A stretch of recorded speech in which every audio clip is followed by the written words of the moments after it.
It's coming. It has not arrived yet. Okay, thank you.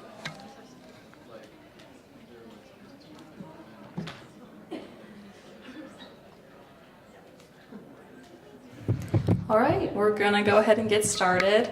Thank you all for coming to this session of Ethics Awareness Week. This session is going to be about the global ethic, and so I'll give a little introduction for those of you who will need some background information. The theme of the whole of our Ethics Awareness Week is ethics in global context. So throughout our week, we're going to have various sessions that are speaking to how globalization, meaning the increasing interaction and integration among people, companies, and governments, gives new context for our understanding of ethics. So central to this theme is the discussion of shared ethical values, or a global ethic. This morning we had a session with Dr. Brian Birch surrounding the religious diversity and the Parliament of the World's Religions' initial declaration of a global ethic. And so we're going to be continuing this very similar topic by talking about that same document as well as the larger project of a global ethic. So the global ethic was introduced at the Parliament of the World's Religions 30 years ago in 1993. There were about 8,000 people there who came from all over the world to discuss how their different religious traditions can work together on issues that confront the world. The intention of the global ethic was to lay out a minimum consensus of ethical principles shared by all world religions. The 1993 global ethic was successfully ratified and signed by 200 leaders from over 40 different faith traditions. And since then, leaders around the world have continued to endorse the global ethic with their signatures. If you're interested in reading this specific document that was signed by the Parliament of the World Religions, it's linked on our Ethics Awareness Week Readings and Resources page. So the global ethic emphasizes the importance of values like nonviolence, solidarity, justice, equality, honesty, and respect for life and the earth. But today we do more than explore these principles in isolation. We seek to better understand the project of a global ethic from an intercultural perspective. The global ethic was introduced into a religious context, but the project that the global ethic is relevant to is broader than just religious communities. It's any community that has shared values. The journey towards a global ethic is not without its complexities. It requires us to navigate the delicate balance between aspiring to universal principles while seeking cultural specificity. We must be wary of homogenization while also finding a sense of shared moral structure. So today I've asked to have international students come and participate in a panel discussion to share their thoughts and experiences surrounding a global ethic through an intercultural lens. And I forgot to mention at the beginning, my name is Alaina Sapp. I am the student fellow at the Center for the Study of Ethics, which is putting on this Ethics Awareness Week.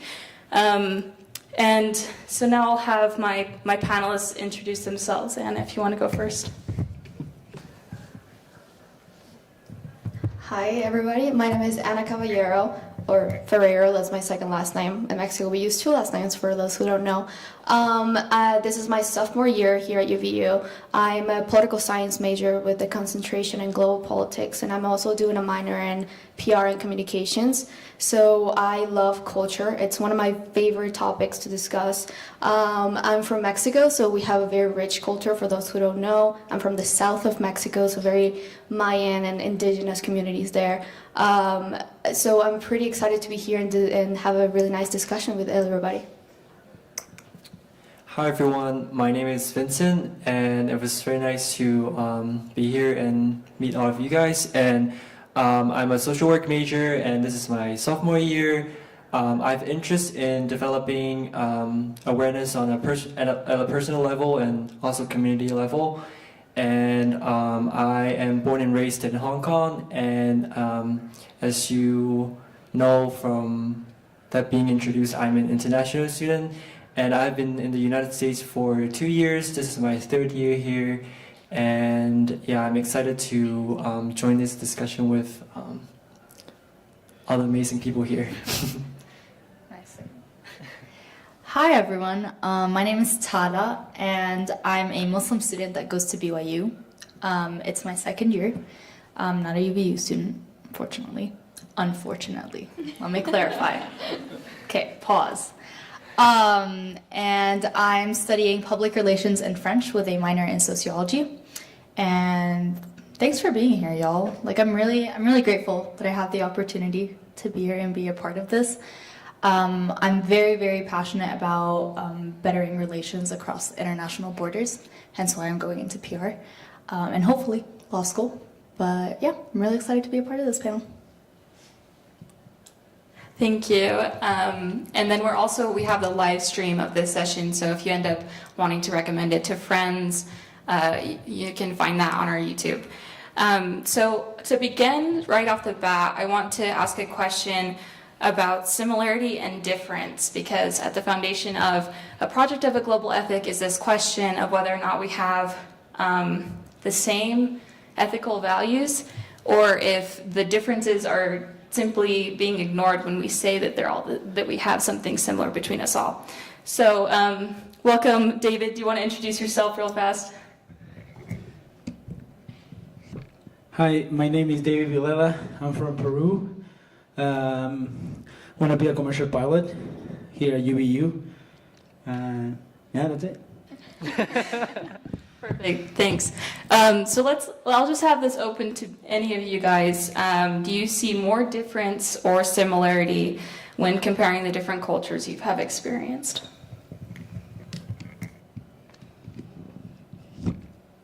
Well, for me, having here to America has been like a big change, because like normally I have a perspective of people, like how I greet them, how like I get along with people, but here like I feel more differences, not just because like there is American people, but there is also people from different cultures here, like from Japan, China, and sometimes it's hard how to kind of like understand their beliefs or their thought process about things. And I believe there's more differences than similarities, like when we comes to talk with different cultures here. So. Do you want to go first? So, as well as David, I'm from like North America. So Mexico's pretty close to the United States. We have a lot of views and beliefs the same way that the United States have. So it's not like a big change for me when I came here. Especially, I guess, when you greet people, you do with like kisses and stuff, and we were like very affectionate to each other. Something that I've seen that in the United States is not, which I understand now, I guess. But I've been here for 3 years, so I guess I have a better understanding with it. I also see the way of life in the United States is pretty fast. A lot of people are just going to school, and then after that they're going to work, right? So they don't spend a lot of time when it's at home and like having like this kind of things. And I have a friend from Spain, right? She is a very family-oriented person, and something that it was very shocking to me once is that she takes like a nap in the middle of the day, and it's like it's like a national thing, right? So like everybody in Spain, they have this thing that is called siesta, right? That it's a nap time, that everybody just goes home, stops everything, and goes home to nap, right? It's a cultural thing that when we hear it here in the United States, or like even Mexico or like South America, we don't think that it's something that it could work, right? Because we're always working 9 to 5. We're going to spend time at home with our families, so we don't have time to waste just taking naps, right? So I think the difference of like cultures is like pretty eye-opening when you talk to other people, right? And they can give you perspectives of how they live their lives. So I think it's pretty interesting to have different like connections around the world, so we know like the difference and everything. So I think it's just pretty cool.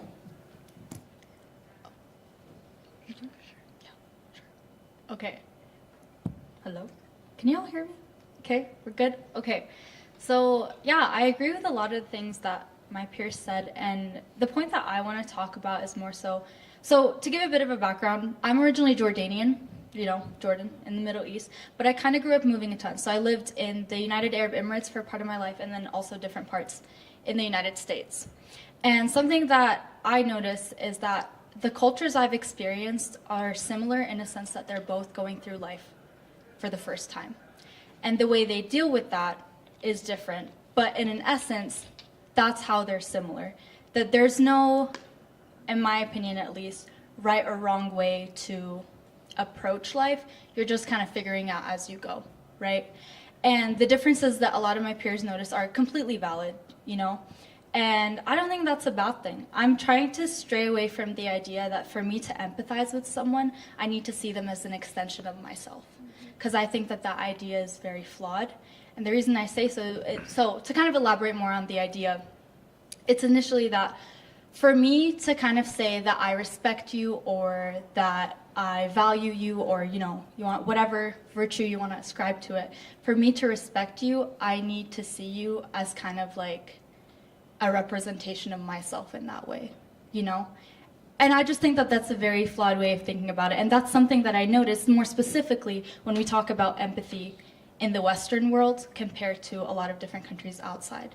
Because, for example, empathy in the Arab world is more so just like, it is what it is. Like, you're different, that's fine. Okay, the reason I'm being kind to you and being hospitable is just because you're different. Or because you're somewhere. It doesn't really matter. It's just a value, you know? There's no narrative behind it that, you know, you care about this and this, therefore now I care about you, you know? So this emphasis on like similarities and common ground, it's good in the sense of that you can learn that other cultures may have similar things to you, but it's also kind of flawed in the sense of that you need to see them as you need to see them as an extension of yourself in order for you to empathize with them. So that's just my thoughts on the topic. Yeah, I have an interesting story to share, which also built off of Anna's point. Is one of the cultural shock that I encountered when I once got here. Is my first year here was high school senior year, and back then when I was hanging out with my friends, toward the night, I was thinking, aren't we all supposed to go home and have dinner? Because that is my culture. When it's dinner time, you will have to go home and have a dinner with your family. And having dinner with your family, having a family meal is a very normal thing in my country, at least in my culture. And so I was kind of curious. And later I found out that it is actually not the norm here. And it is not a norm for your family to, you know, essentially cook for you for. I mean, if you're big, I mean, like if you're a child, of course your family has to provide you with a meal. But if you're like around 15, you're able to work. It is more of like a norm for you to provide for yourself instead of like your family having the obligation to provide a meal for you. And I think that also has to do with how we see in America the culture of like being individualistic, and also in my culture more emphasis on like collectivism and how being together and a group of people, collective gain is more important. And with this story, I also agree with what Tala just said. I really love how you put it. It's like we're all human having our first human experience, and we're all just trying to figure out what is the best for us and what is the best for other humankinds and for the whole collective. And I think that if we try to find more similarities, we definitely could find more similarities than differences. But if we try to find more differences than similarities, we could definitely find more differences than similarities.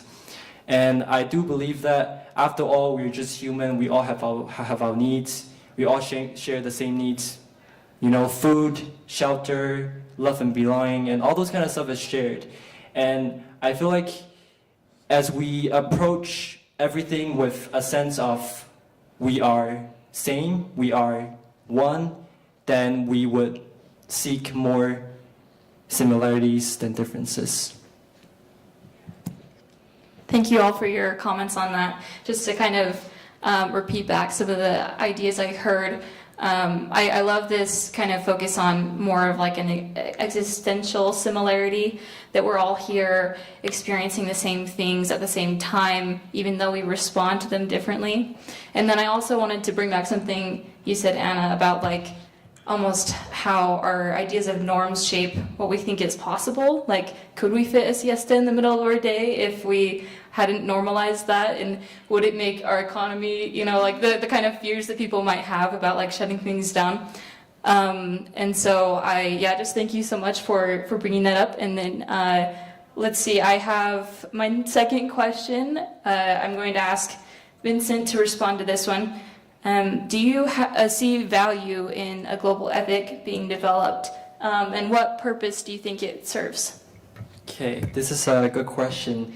And as I was thinking of this question, at first, the answer came to me very, very simple and easily. And I was thinking, definitely there must be something that every human would agree on. You know, having not to harm anyone, having not to kill anyone or steal.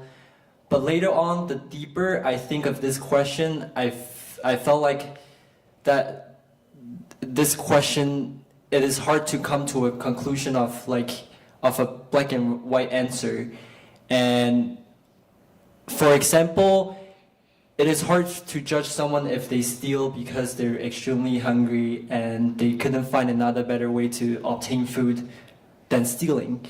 And that is when I feel like understanding the context is important in determining whether something is right or wrong.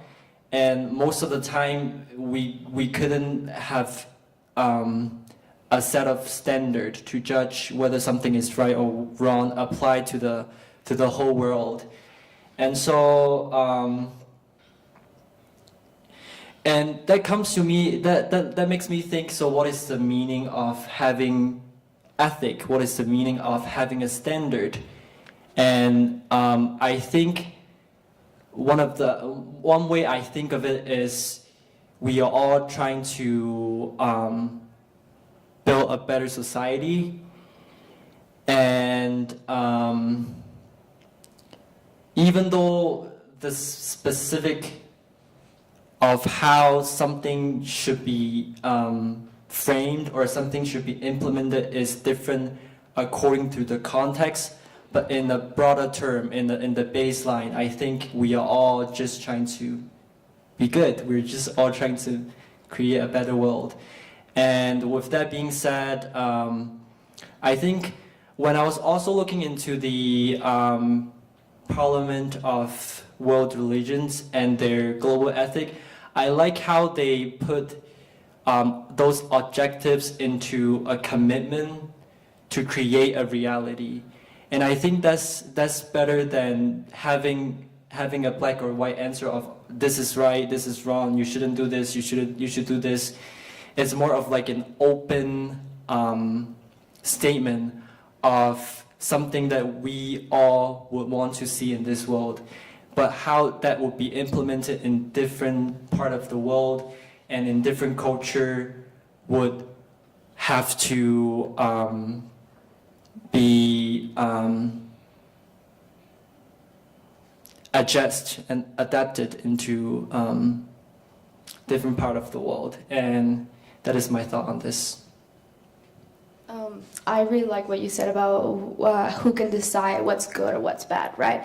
Because I think we can all agree that we don't have like a scale, a global scale of beliefs of what's wrong and what's right, right? So I think it goes to this point of just having your own personal morals and ethics and values, right? And how you grew up and your background. I think this global ethics discussion and like globally calls for a very understanding of just pitching ideas, right? Of like what I think of my experiences and my background, what I think it's right and what I think it's wrong, right? So it's not a definitive answer of like, I believe that this is wrong and this is right, because eventually you're gonna find someone who doesn't agree with you, right? We're humans, we have different opinions, different experiences, so everything that we have in our lives, that's what shapes our answers. So I think having a ethical, moral view as a globe or as a nation, I guess, is very important when it comes to just Western views, but we don't take into consideration what it is for another people from like outside of the Western view, right? So we have to be very careful of like trying to of imposing our views to other people, because it could be problematic to a situation. We don't want to have any conflicts. We don't want to have any other unfortunate colonization. We don't want to impose our white views or Western views to other people in the world, right? So I think it's very interesting how we can have this type of discussions globally and just give opinions and not actions, right? This is more of like my opinion and how I live my life, instead of like, oh, you have to do this because this is what works for me, because it might not work for everybody.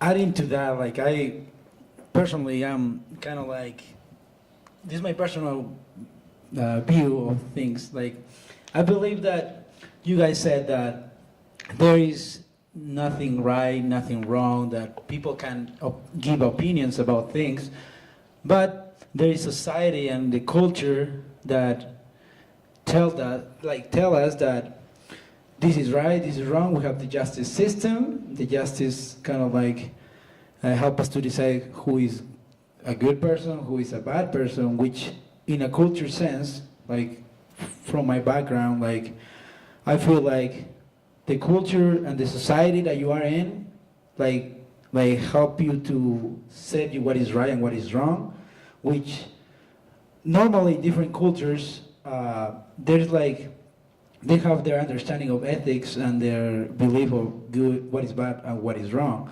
But at the end, each one of us will choose what they prefer. This is my opinion again. What I'm gonna say is a little bit coming back to the religion thing, because like, if you are LDS, you're gonna do this and that. This is my opinion. So they give you a picture of how to do things. Or for me, I'm from Peru. I have been like, I was LDS for a little bit, and they give you some background. They tell you what to do, what is right and what is wrong. But my culture also, my belief, like I wanted to do something different, which being in that environment, like didn't allow me to do much, because I have to follow this set of rules, which in a way, the culture and the society kind of like try to set me the way how I supposed to be, which in a way the religion, the cultural background that I have set the person that I am right now, which in a sense, I believe that global ethics is developed of the way how we are like surrounded with. We're surrounded with people with a lot of religious background, so we're gonna set our standards that way. But if we are not, we start judging other people the way how they are because they did this set of things, which in a way we still being different. Like going back to the first question, like I understand that we all want to be in a same setting, but in a sense, we want to believe that we all are similar. We believe that we all want to believe in the same setting of ethics, which is not. Like, that's my personal opinion about it. Like, I don't want you to like take my word, but it's my opinion about this situation, because like I have been different things that happen in my country, and like coming back here is way different. Things that probably because of the cultural change we don't understand, but it's it's important. I think that my end word is like, it's important to not judge people the way how they are right now, because they probably been through a lot of things, which the society that we're in, we can make it better as we stop thinking how their beliefs are, how their society background is. As long as we get along with the people that we meet with, everything else, the past will be like all right, and we understand that ethics, we can like take it from the perspective that we meet a new person, but I believe that we are different. So Yeah, we are different. I do agree. I think my answer to this question kind of heavily depends on what purpose does having a global ethic thing like have. Because if the purpose is, more like observational, like, hey, these are the set of ethics that have historically helped civilizations progress. And I mean progress in a sense of like survive, not like technologically any Orientalist type of thinking. That's not what I mean. I mean like survival, like people surviving generation after generation. If that's how we're defining a global ethic, like, hey, these are the set of values that have historically helped civilizations survive from one generation over another across various cultures, then yeah, there could be a global ethic, because I'd assume that not killing someone does help a civilization survive, right? But if the purpose that having a global ethics has is more applicable, my question would be, how can we apply it? And also, where do you draw the line? Like one of the things that was mentioned on the global ethics thing is it concerns violence, like the lack of imposition of violence, right? To not be violent. Yeah. But my question would be, like, where do you draw the line? Because the thing that comes to my mind is the Israeli occupation of Palestine. So I'm part Palestinian, right? And I've heard constantly articles over the media, whatever it is, that, like, violence is not the way to go. Violence is not how you gain independence or how you get to solution. But where do you draw the line between violence and self-defense? And if so, who's defining that line, right? So I guess my answer to this question would depend on what purpose does having a global ethics serve? So, which is part of the question, but I don't know the answer to. So, thank you so much, guys. I think you got right to the point of what I was trying to ask with this question, because when we talk about like the function of what a global ethic, is good for, you have to wonder: are we like making people follow whatever this agreement is? It reminds me of how like the United Nations, like they have the Declaration for like Human Rights. This is an idea that is applied for everyone, but there's not a military power that's going to go and enforce that. And for the most part, that's really important. But then you might wonder, like, are there situations where it makes sense to have someone step in here? But of course, when we wonder what situation we think is important, that's obviously also enforced by, the values that we hold coming from our own background, as you pointed out, Tala, like the line that we draw when it comes to force. So our next question connects very well to this one that we've been discussing. And I'll be asking you, Anna, this question. Do you believe that a global ethic could lead to cultural homogenization, potentially erasing the richness of diverse cultural values? Okay, so this question is one of my favorite questions. And it is because when I first heard about this whole thing of like global ethics and having just one set of moral rules for like every single person in this world, in my mind, the first thing that I went was, what about the people who do not agree with this set of views, right? What about people that grew up with a different set of morals? And after I read a couple of things of like the declaration of the global ethics movement, I understood that this is not exactly just for like telling them what to do. This is just an opinion of matter of like what works and what we've seen. And I think the biggest example that I can give you right now, so you can understand a little bit of like what kind of ethics views we're seeing or what ethics view they're talking about. Think about religion, right? So it goes very hand in hand with ethics. When we grew up in a religion, we we're taught of like what kind of things we should do, we shouldn't do, right? Some religions are stricter than others, that's for sure, we know that. But we can compare a lot, like how people from different countries share the same values through religion, right? So like you can be here in the United States having as a LDS religion, and then I don't know, in India, someone who is completely out of the like different country than you, different cultures and different background, they're LDS as well. So they share the same values that you share, right? So we talk about this ethic view as a religion point of view without having the whole power of the religion inflicted on the people, right? So we don't want people to do the same thing because we understand that everybody has different backgrounds and everybody's going to offer different things. But we do have this idea of like how the perfect world could be if we all follow the same, like do not harm, do not like take care of the people who are younger than you, right? So there's kind of things that we all know and we all care about. But just as in a global setting, right? So when we talk about culture, we have to realize that culture is something very important, especially here in the United States. We are very fortunate to have a very diverse country. So like we know people from different cultures, even if they're second or third generations. Sometimes their ethnicity and it's very, very there with their whole personality, which is amazing. I'm a first generation Mexican. Well, not first generation. My whole family is Mexican, right? But I'm a first generation here. So it's very important for me just to like keep going with my own traditions. And I know that all people think the same way, at least, right? So when we talk about having the same moral rules, we have to talk about how we can arrange this as a way of like seeing it beyond what it is, right? So what I mean is like, I'm giving my personal opinion. I'm LDS, right? But my views as Mexican, the majority of them are Catholic, right? Because we have like the whole thing, like the 95% of Mexico is Catholic.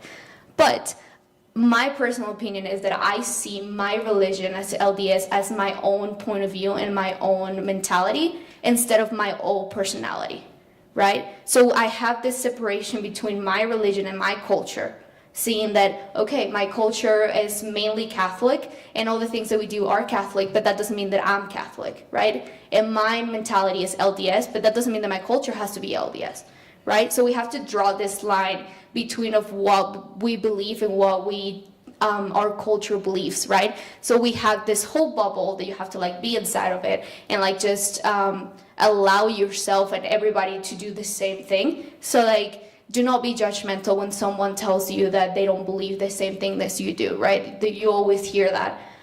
Because some people believe many things, right? Some people believe things that you don't believe, and it is important to know that you can have more than one belief at the same time, right? Your religion does not give you a personality, right? You have an outside personality outside of religion. And I think we go with this view of global ethics of the same thing. We can have a global ethics as a view and as a personality, but we shouldn't make it our whole deal, right? Because we'll still individuals, right? We still have our own experiences. So I think we have to like do that and like, I mean, the world will be perfect when we do that and all of us could be happy, but like, you know, like it's a world, so we'll see.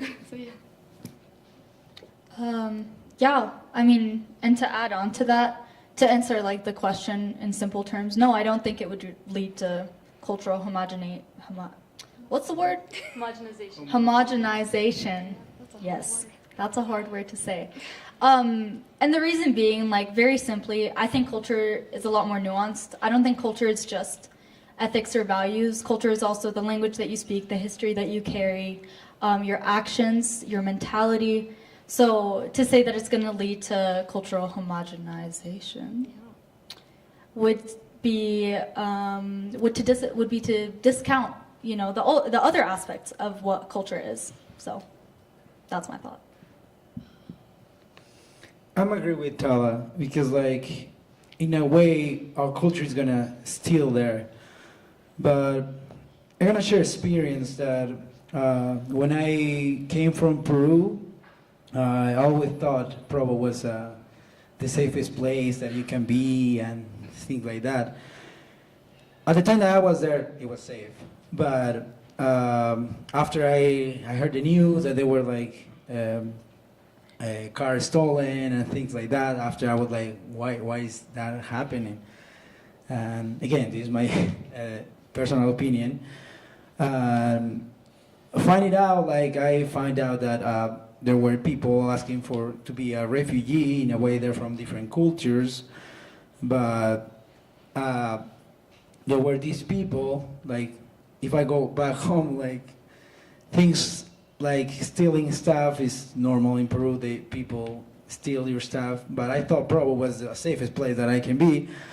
I find out that the people that they are asking to be a refugee, those peoples are coming here in America, and they do the things that they can do, like easy things, like they can steal and do things like that, which in a way changed my perspective about kind of like helping people in a way to like come to America so they can be safe. But in a way, their culture, their beliefs, their ethics, like kind of like they bring it here, and they kind of like they kind of like invite you to like, I'm doing this, so what about if like other people do that? In a way, they're not telling you, but in a way, the thing that they do is kind of like invite you to do those things, which in a way,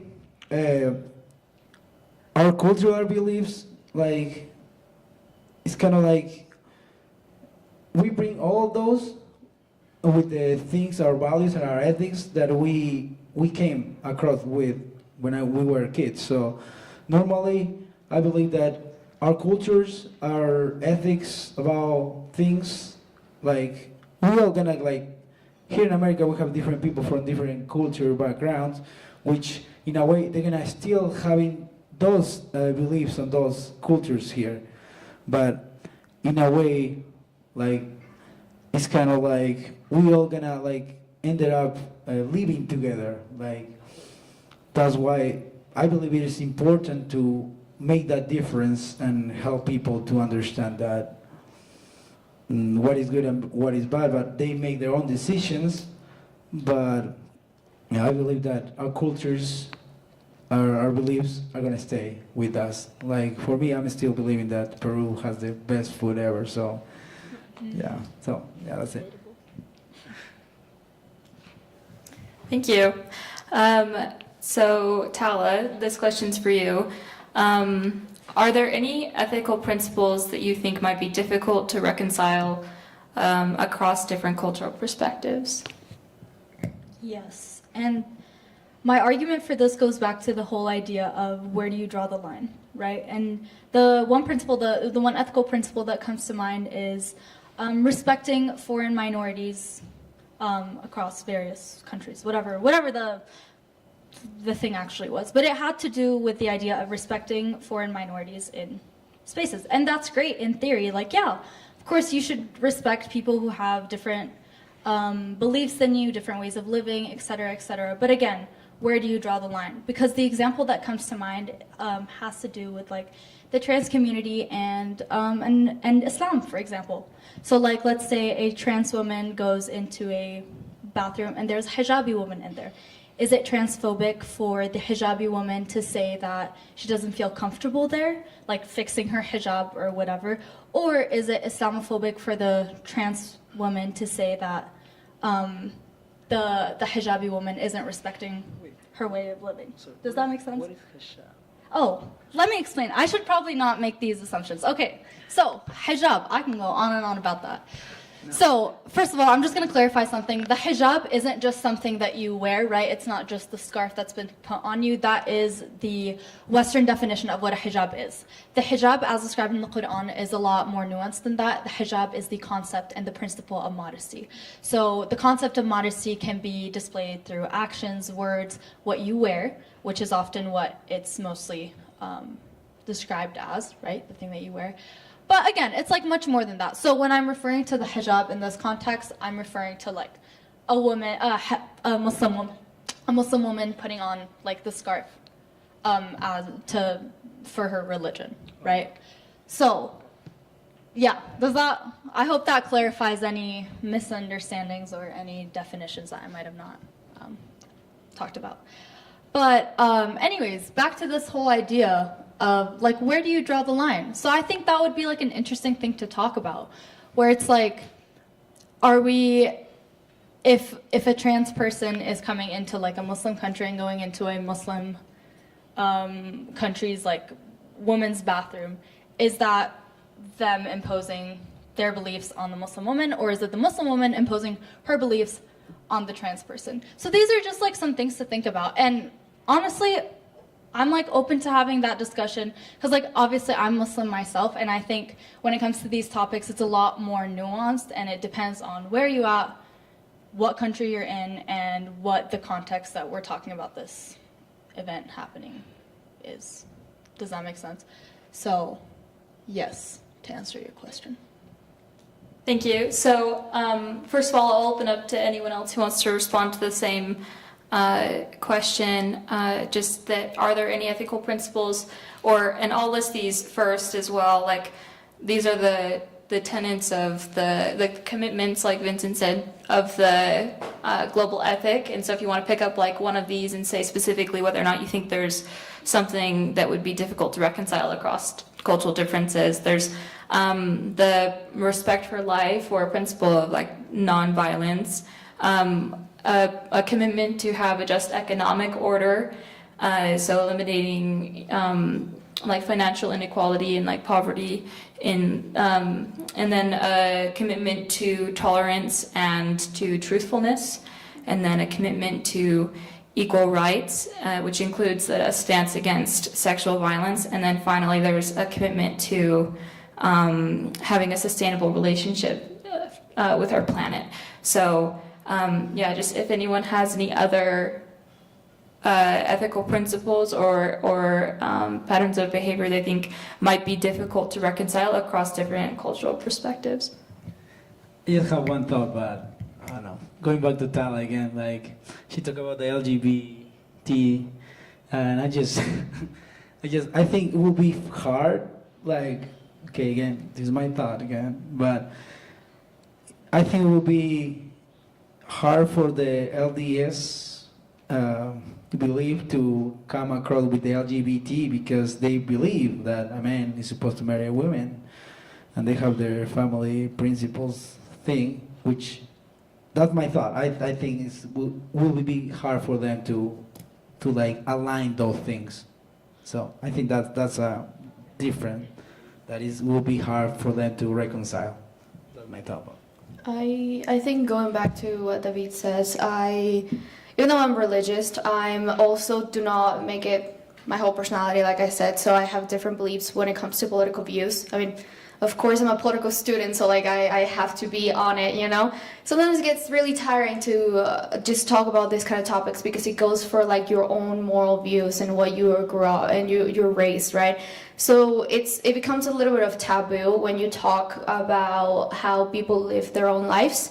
Personally, I don't agree, and I do not think that people should be imposing their own beliefs to other people, right? When it comes to like how I live my life or how other people live theirs. So when it comes to like the LGBTQ plus community, I think it gives like an understanding of like, okay, you live your life like that, and that's awesome. But people shouldn't be telling you how to live, right? So if you want to do something that it's your own life and you're not hurting anybody else, do you know, that's your life, your decision, and you should be able to do everything you want to do in this life, because we're free to do what we want to do. We're fortunate enough to be in a free country. At least I see it that way. I see that I can dress however I want. I can believe whatever I want to believe. So I think it's very important to have this open space of like, just it's okay that you don't agree with people, but don't impose your own beliefs to others. Right? It's very important to have this type of discussions. just because it's normal. Like you're never gonna be in agreement with someone 100%. We're always gonna be something that you don't agree with.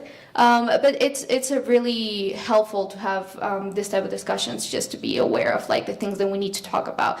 Like it's amazing that we get to talk so openly about same-sex marriage and pro-life and pro-choice issues, like so openly nowadays. That before, like imagine 50 years ago having this type of discussions, like it wouldn't be possible, right? So we have to like be a little bit grateful of like the improvement that we've made, and I think we can say that ethics has a really it's been really helpful with this. Just because like ethics and morals goes back to like what you believe is right and what we believe is wrong. So it opens this discussions of like, okay, I believe this is right, but you might not believe that this is right? So it's really helpful to have those type of discussions, and yeah, I'm grateful for that. Yeah, going along with everything that my peers have shared, I think sometimes it is virtually impossible for us to pick on everything and to discuss on everything, since not only is it not possible, but it's also very tiring. And I personally believe that ethic and moral is not something that we only understand, but it's also something that we understand, we think, we feel, we embody. And so sometimes it all maybe just boils down to what is right to you, what comes right to your heart. And I feel like as we make every decision that is based on our heart, that is loyal to our heart, then it would not become a conflict. Instead, it would just become a collaboration with yourself and a collaboration with other people. Yeah. And I would like to flip this question in another side of, instead of for things that we couldn't reconcile, what things that we can reconcile. Because especially when we're talking about global ethic, and as I was looking into the objectives, the fifth one is being sustainable and showing love to the earth, I think something like that. And I think even though for other things, perhaps being violent or not could be more subjective to different contexts, but when we talk about global, I think as being a global citizen, taking care of the earth is universal to all of us because we live in this planet. And things that have happened, such as climate change and all the effects that have been shown, that is visible to all of us, is all of our responsibility into making a change, making a positive change. So sometimes we do have to think about things that is hard to reconcile, but on the positive note, I think there's also things that we could reconcile as a global citizen, and as a global citizen we can all collaborate into creating and preserving this planet. Thank you. And so we're just about out of time, but I wanted to wrap this up in responding back to some of the things I heard you guys say today. Like in the examples of what not to reconcile, I think, Vincent, you're right. Maybe even like the way that I wanted to ask the question could have been that more of a negative focus than it needed to be, and that there are lots of things we can reconcile. And this even ties back to when we first begun our first question about what is similar. Because we have these similar existential needs, and the existential needs of our shared planet can definitely be something that we are able to unify over, even though we have lots of strongly held other beliefs that are still in this personally held and difficult to navigate kind of conflict. So with that, I just wanted to thank you all for being willing to present today. And I recommend to all of you to come to further sessions of Ethics Awareness Week.